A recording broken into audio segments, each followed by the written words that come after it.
In this guide, you'll learn how to fix battery draining issue after updating to iOS 26.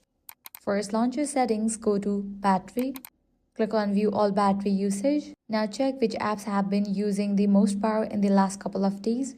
If app looks like Facebook, WhatsApp or Instagram, you can stop their background activity by going to General, then Background App Refresh and turning it off completely or limiting to Wi-Fi only. Next, head back to the main page of settings.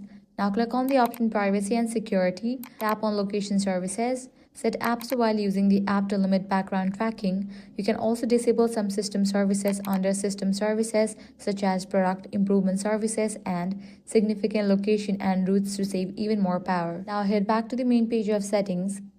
Scroll all the way down and head over to the option Apps. From the list of apps, find Mail and launch it. Click on Mail Accounts. Click on the option Fetch New Data.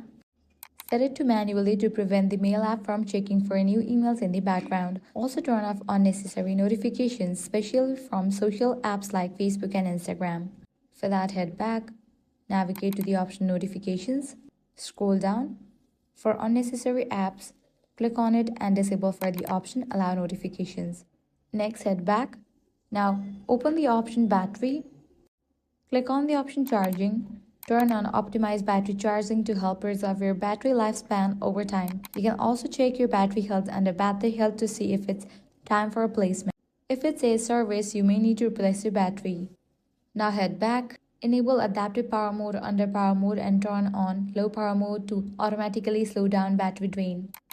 Next thing you want to do is head back, go to Display and Brightness, click on Always on Display and toggle off for this option. Likewise, head back, navigate to the option Accessibility.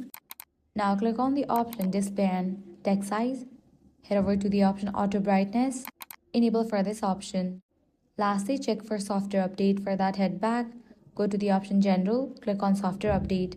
If any updates are available, update it. And that's it. These are some steps to fix battery drain on your iPhone. If this guide was helpful, do not forget to like, share and subscribe.